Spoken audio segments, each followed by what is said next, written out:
الحمد لله رب العالمين والعاقبة للمتقين والصلاة والسلام على خاتم الأنبياء والمرسلين محمد وعلى آله وأصحابه أجمعين. أما بعد فأعوذ بالله من الشيطان الرجيم. بسم الله الرحمن الرحيم. ويل لكل همزة لمزة الذي جمع مالا وعدده يحسب أن ماله أخلده كلا لينبذن في الحطمة وما أدراك ما الحطمة نار الله الموقدة التي تطلع على الأفئدة إنها عليهم مؤصدة في عمد ممددة.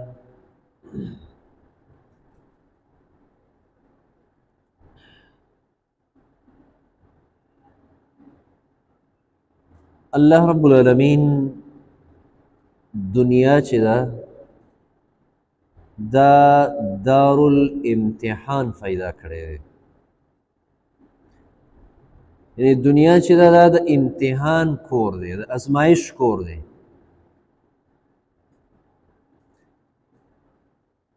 ځکه دنیا چې دا د فنا کېدو والا ده.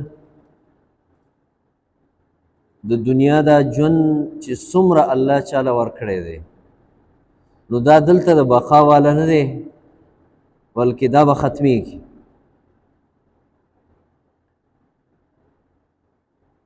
دلته خلود او همیشوالی نشته دی،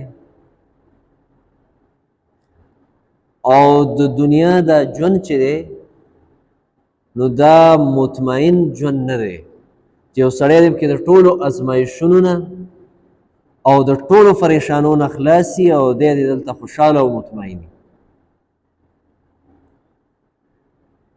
ځکه نبی کریم صلی الله علیه وسلم د دنیا دې ژوند ته د مؤمن دپاره جیلخانه ویلې. الدنیا سجن المؤمن. دنیا چې دا د مؤمن جیل دی، جیل. مطلب دا دی چې په جیل کې یو انسان هغه خوشحاله نه وي، جیل کې دی پریشان وي، جیل کې دته تکلیف وي، په جیل کې دته هغه مزې او هغه خوندونه او نعمتونه نه میلاویږي کم چې دته په آزاد ژوند کې میلاویږي. دغرنګې په جیل کې دا انسان دا د بل د حکم د لاندې که بل ورته تاله کلاو کړل او بهر یې راویسته هم اتکړی یې فلاس کړي،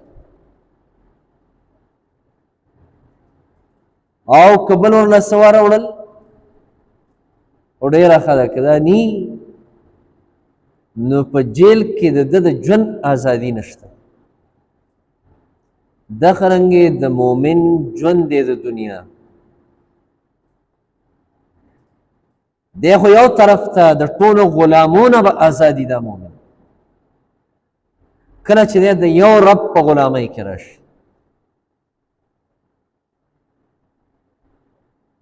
کله چې د یو الله بندګي کوي، یو الله ته دی سر ښکته کوي، نو دی به د ټول مخلوق د غلامۍ او د سر ښکته کولو نه بچ وي. الله قرآن کې دا فرمایلی وقضى ربك الا تعبدوا الا الله. ستا رب دا فیصله کړې ده چې تاسو به عبادت او غلامي دا به د بل چا نه کوئ، صرف د یو الله به کوئ.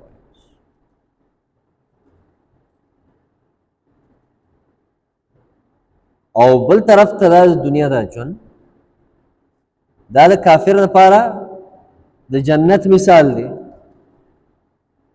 څنګه چې یو مؤمن هغه سره په جنت کې حساب نی،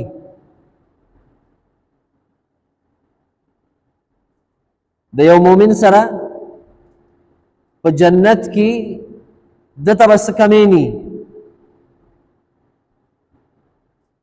دته به نا منی نی. دغه رنګې د دنیا کې دا کافر دا به دغه رنګې آزادي د سره دا سوچ نی کافر سره چې زمان اگر د تپوس ځای شته، ځکه د هغه د تپوس په ځای باندې د کافر ایمان نشته. د سره دا سوچ نی کافر سره چې دا حلال دی او دا حرام دی، دا ښه دی او دا بد دی، بلکې دی دلته یو آزاد ژوند تېروي.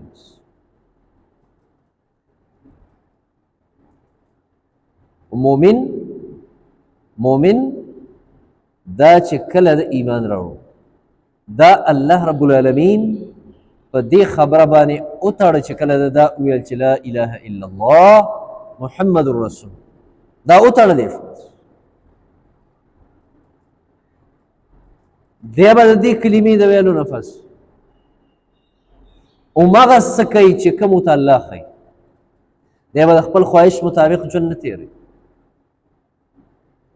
دی به د الله په مقابله کې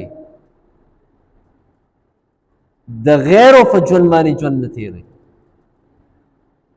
د ده سر به یو الله ته ښکته کېږي، د الله نه سوا به د ده سر چا ته هم نه ښکته کېږي.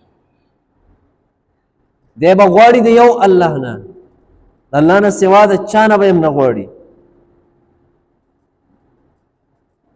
د ده امید او تمې دا به صرف د یو الله د ذات نه وي، د الله نه سوا دی به د بل چا نه امید او تمه نه ساتي. او د ده محبت او د ده دشمني دا به خالص د الله دپاره وي. د ده ورکړه او منع دا به صرف د یو الله دپاره وي. او د لا اله الا الله د دې هغه تشریح هغه موږ او تاسو روزانه په هر مونځ کې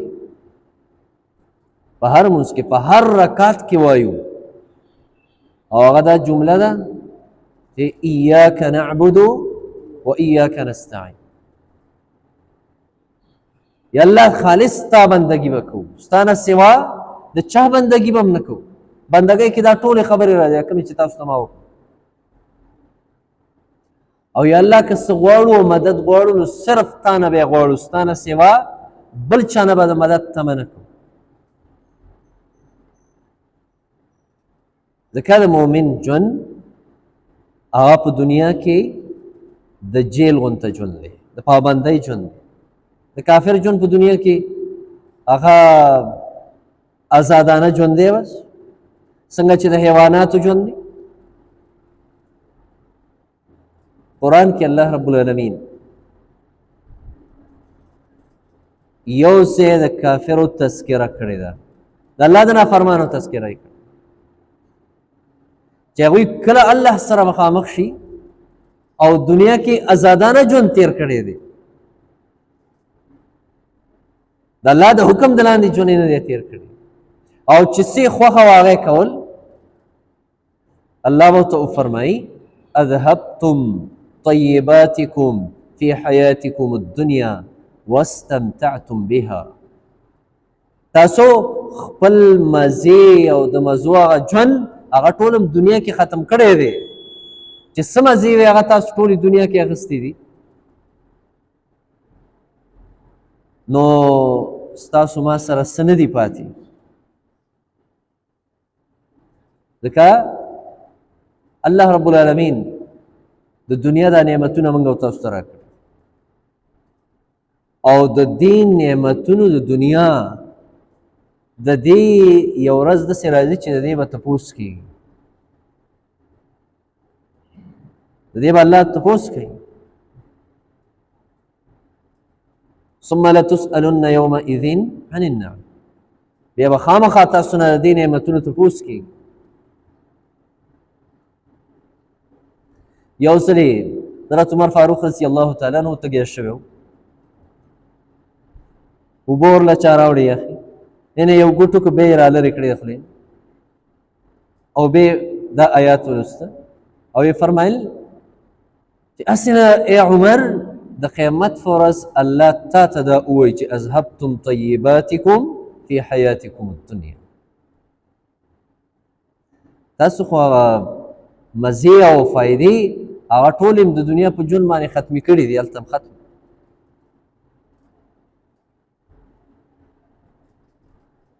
ځکه نبی کریم صلی الله علیه وسلم دا فرمایلی دي دا دوه نعمتونه دي چې په دې باندې یو بل سره غفته کول پکار دي. یو د فراغ یو سړی دته د فراغت ژوند میلاو شي، دی د دنیا نه ځان لږ فارغ کړي، الله طرف ته راشي. یعنې د دنیا نه فراغت دا چاته نه میلاوي. دنیا څوک د ځان نه فارغوي چې بس ته فارغ یې اوس.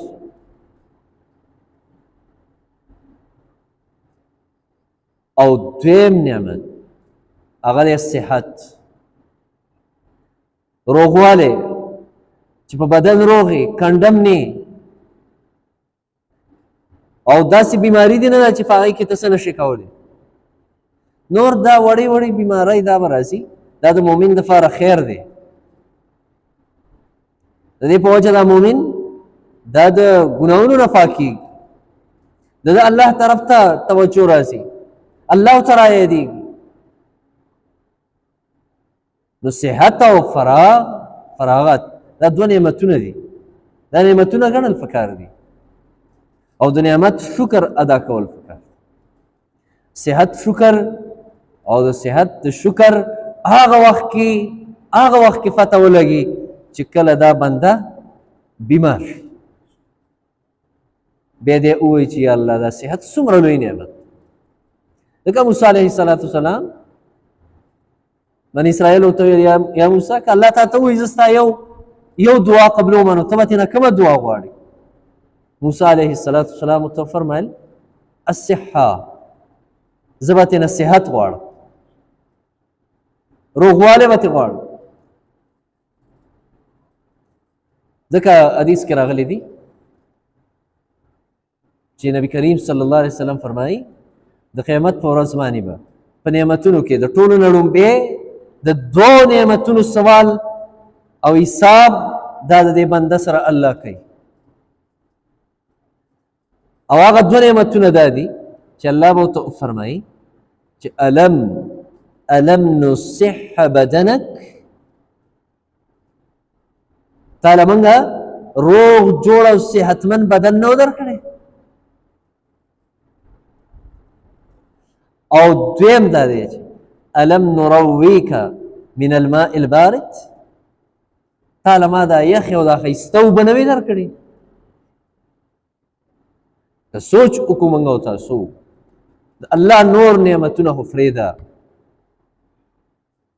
د دې یو اوبو یې موږ او تاسو شکر نشو ادا کولی. ځکه دا هغه نعمت دی چې د دې په وجه باندې الله پاک په قرآن کې دا فرمایلی دي. په قرآن کې الله فرمایي وجعلنا من الماء كل شيء حي افلا يؤمنون، منګه د دې اوبو نه هر څیز له ژوند ورکړی دی. الله فرمایي دا خلک بیا ولې یقین نه کوي، دا خلک بیا ولې ایمان نه راوړي؟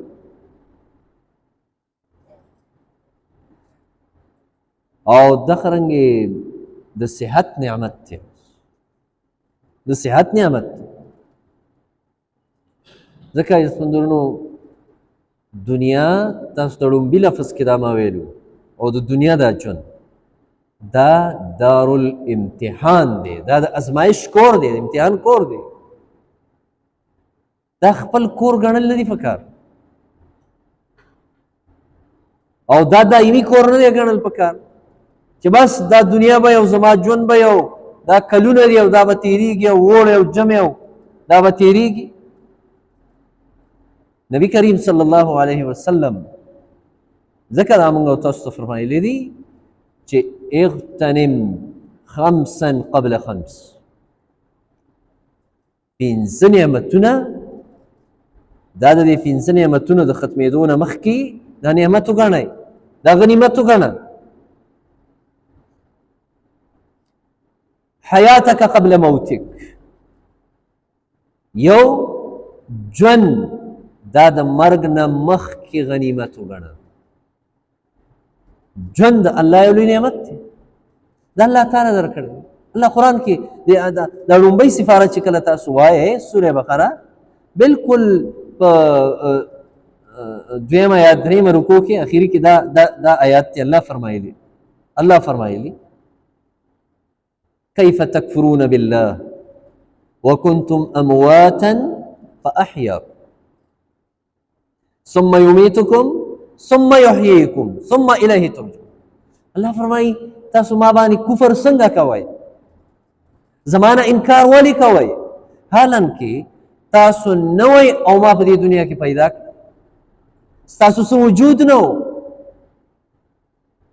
ما تاسو دنیا ته راوست، حیات مې درک، ژوند مې درک. دا د الله لوی نعمت دی ژوند. ځکه علماو فرمایلی دي، لیکلی دي چې دا وخت او دا ژوند چې دی دا تېرېدو واله دی، دا تېرېدو واله، دا داسې دی لکه د واورې ګټ، هغه په مزه مزه ایلې کېږي تر دې چې ختم شي. نو که الله درله 100 کاله ژوند درکړی او که 100 کاله یې درکړی، خو دا روان دی. ځکه هغه ورځې وي چې ته ماشوم وي، ته معصوم وي، ګناه در پسې نه لیکل کېده، ته پاک وي. بیا هغه ژوند په تا باندې راغی چې کله ته بالغ شوې، په ښه او په بد پوه شوې، هغې کې ته مکلف کړی شوې چې ته به د الله حکمونه ادا کړې.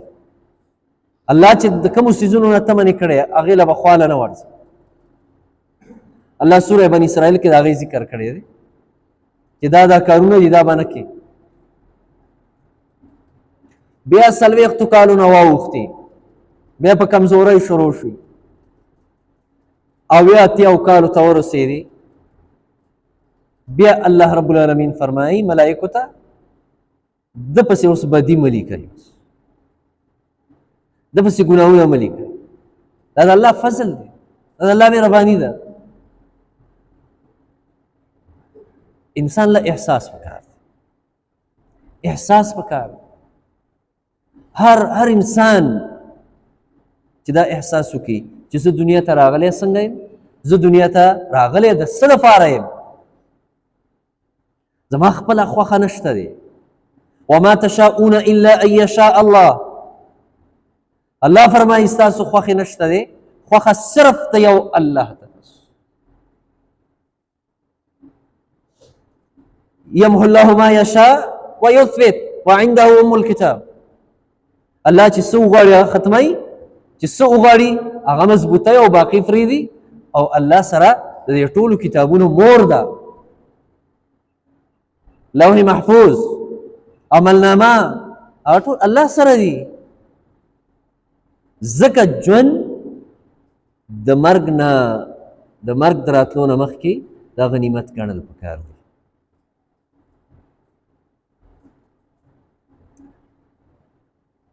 دویم نعمت نبی کریم صلی الله علیه وسلم فرمایي هغه دی وشبابک قبل هرم،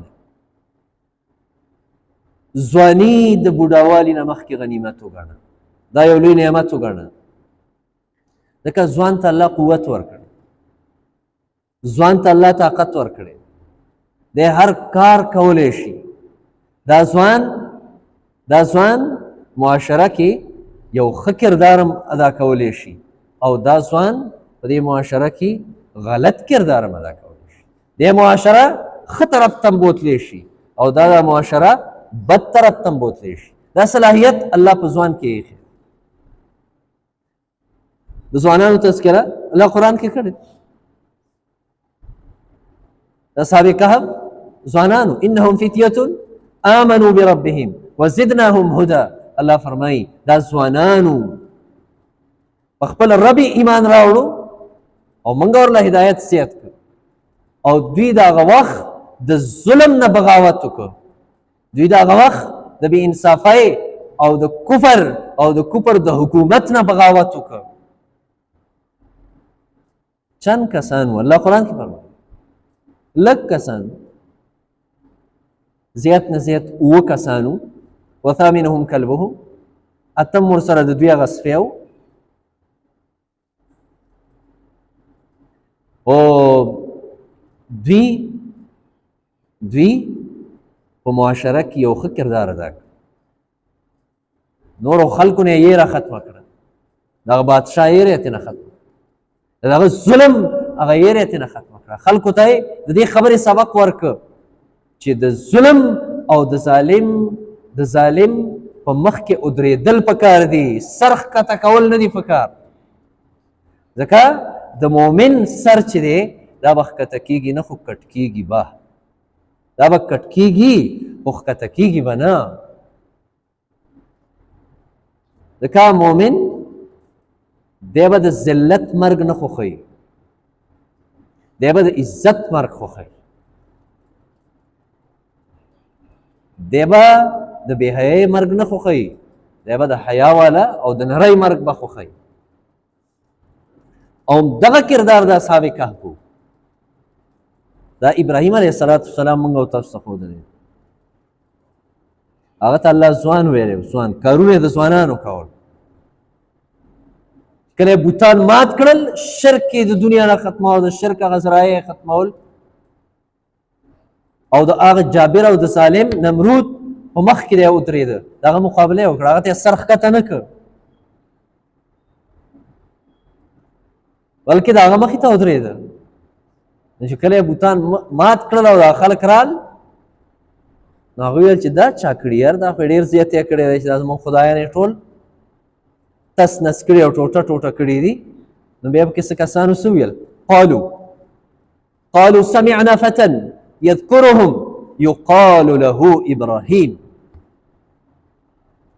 یاره دغه یو هلک دی، دغه ځوان دی، زمونږ د دې خدایانو خلاف د ده نه موږ خبرې اورېدلې وي، دا کار به هم دغه کړی، هغه ابراهیم چې ورته وایي. یقال له ابراهیم، مجهول صیغه یې ذکر، یقال له ابراهیم، هغه ته ابراهیم ویلی کېږي.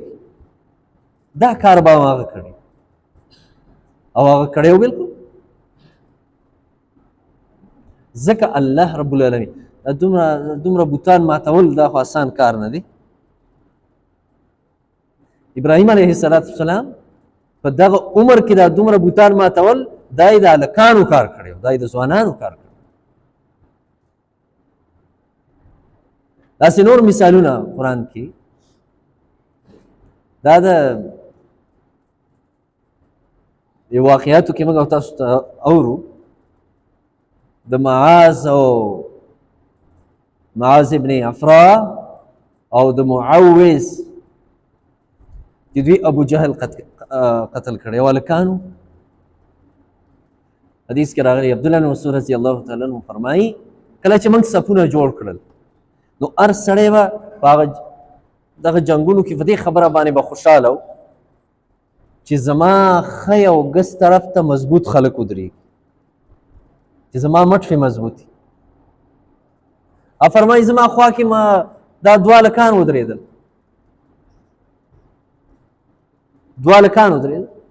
غزوه بدر کې زما زړه کې ډېر دغه و چې یاره دا ماشومان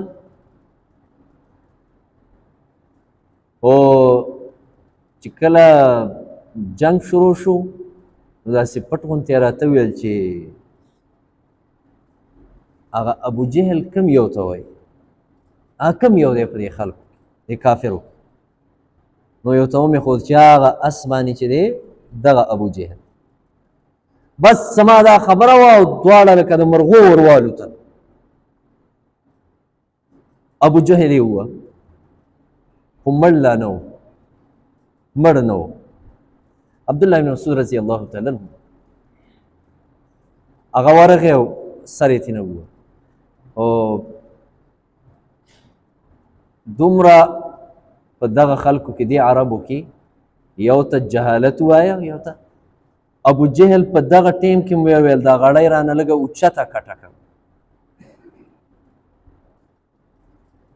دا غړی ده دا مې اوچته چې زما سر اوچت ښکاري دغه وخت کې د دې خبرې فخر کوم او بیا ویل افسوس په دغه ټیم کې دا ویل نور ویل په څه نه یم خفه خو افسوس په دې کوم چې د غلامانو او د غریبو خلکو د لاسه قتل کړی شو چرته یو مضبوط سړي وجلی وی نو دا به زما دپاره یو فخر وی دا واقعیت موږ اورو دا ځوانان دا هلکانو دوی کردار ادا کړی په معاشره کې حسن او حسین هلکانو کردار یې ادا کړی په معاشره کې د هغوی هغه واقعیت حسین رضی الله حسن او حسین رضی الله تعالی باطل ته سر نه دی ښکته کړی باطل ته سر نه دی ښکته په کربلا کې ټول اهل بیت اویا یا صرفه اویا دوی د آخري حده پورې وجنګېدل او ډېر درخواستونه او فرمایشونه ورته وکړی شو چې خیر تورې کېدی موږ ته سرونه ښکته کوئ هېڅ هم نشته هغوی ویل دا زموږ د نیکه پیشه نه ده دا زموږ د نیکه صفت نه و هغه چاته سر نه دی ښکته کړی نو زه به سر نه ښکته دا دی ظالم ته او کفر ته سر ښکته کول او د هغه غلامي قبلول د الله ته ناخوښه ده نور مرګ خو په خپل کټ بستره باندې هم راځي انسان ته زموږ او ستاسو خلک زیاته دا خبره کوي یاره شکر به دې وباسه چې په خپل کټ پوزي باندې مړ صحابه به په دې خوشحالېدل چې ماله مرګ په کټ پوزي را نه شي ماله مرګ دا د الله په لاره کې راشي خالد ابن ولید رضی الله تعالی عنه هغه ته چې کله مرګ راته نو هغه په دې خبره خفه و ویل زما دا املا وګورئ زما دا زخمونه وګورئ چې په هغې کې زه شهید نه شوم او اوس په خپل کټ بستره باندې مرم په دې افسوس دی په دې افسوس دی صحابه کرامو په دې افسوس دی ځکه عزتمند ورونو دنیا دا ژوند د ابتلا د امتحان دی دارالامتحان دی د ازمایش کور دی دې د ازمایش کور دا د ازمایش ګڼل پکار دی تکلیفونه به دنیا کې خامخا راځي ازمایش به راځي ولنبلونکم بشیء من الخوف والجوع الله دا فیصله کړې او په دې ازمایشونو باندې بهتر انسان هغه دی چې دی پې صبر وکړي کله به بیماری راځي کله به مرګونه راځي کله به مال ختمیږي الله فرمایي کله به د فصل ختمیږي مایوسه کېږي به نه او څومره چې د الله نیک بندګان په دنیا کې تیر شوي یا اوس دي د ټولو نه زیات ازمایش به په هغوی راځي په ښو خلکو ازمایش راځي په ښو خلکو د پیغمبرانو ژوند موږ او تاسو ته مخې ته دی د نیکو خلکو ژوند موږ او تاسو ته مخې ته دی الله نه دا سوال پکار دی یا الله ازمایشونه موږ نشو برداشت کولی ته هم ترې نه وساتې او که راشي نو بیا مایوسي نه ده پکار بیا صبر پکار دی کلک ودرېدل پکار دي او دا خبره ګڼل پکار دي چې ما شاء الله کان وما لم یشاء لم یکن الله چې څه وغواړي هغه به کېږي الله چې نه غوښتي په الله باندې دا یقین پکار دی الله رب العالمین دی د دنیا دا ژوند زموږ او ستاسو د خوشحالۍ ژوند جوړ کړي او الله رب العالمین دی د آخرت ژوند زموږ او ستاسو د کامیابۍ ژوند جوړ کړي اللهم صل على محمد وعلى آل محمد كما صليت على إبراهيم وعلى آل إبراهيم إنك حميد مجيد اللهم اهدنا فيمن هديت، وعافنا فيمن عافيت، وتولنا فيمن توليت، وبارك لنا فيما أعطيت، وقنا شر ما قضيت، فإنك تقضي ولا يقضى عليك، إنه لا يذل من واليت ولا يعز من عاديت، تباركت ربنا وتعاليت. يا الله ترى نرازش ګناهونه معاف کړي. یا الله تمام پریشانۍ د ټولو مسلمانانو ختمې کړي، د مسلمانانو د کورونو نه پریشانۍ ختمې کړي. یا الله څومره بیماران دي کورونو هسپتالونو کې، یا الله ته ورله شفای کامله عاجله ورکړي. او یا الله څومره مړي د مسلمانانو شوي، یا الله د ټولو مغفرت نصیب کړي، د ټولو درجات بلند کړي. او یا الله رب العالمین د خیر او د برکت فیصلې په موږ راولېږي، د بدخیرۍ د فیصلو نه مو ساتي، د بې برکتۍ د فیصلو نه مو ساتي. یا الله زمونږ په دې ملک کې د خیر فیصلې راولېږي. او یا الله رب العالمین حرمین شریفینو حفاظت وکړي. یا الله د فلسطین د مسلمانانو مددگار جوړ شي او یې مدد وکړي. یا الله دغه شیطان قوم یهود، یا الله د دوی د لاسونه لنډ کړي ربه. او یا الله د دوی په مال باندې، د دوی په اسلحو باندې، د دوی په ټکنالوژۍ باندې یا الله رب العالمین ته محو او خاتمه راولي. وصلی الله تعالی علیه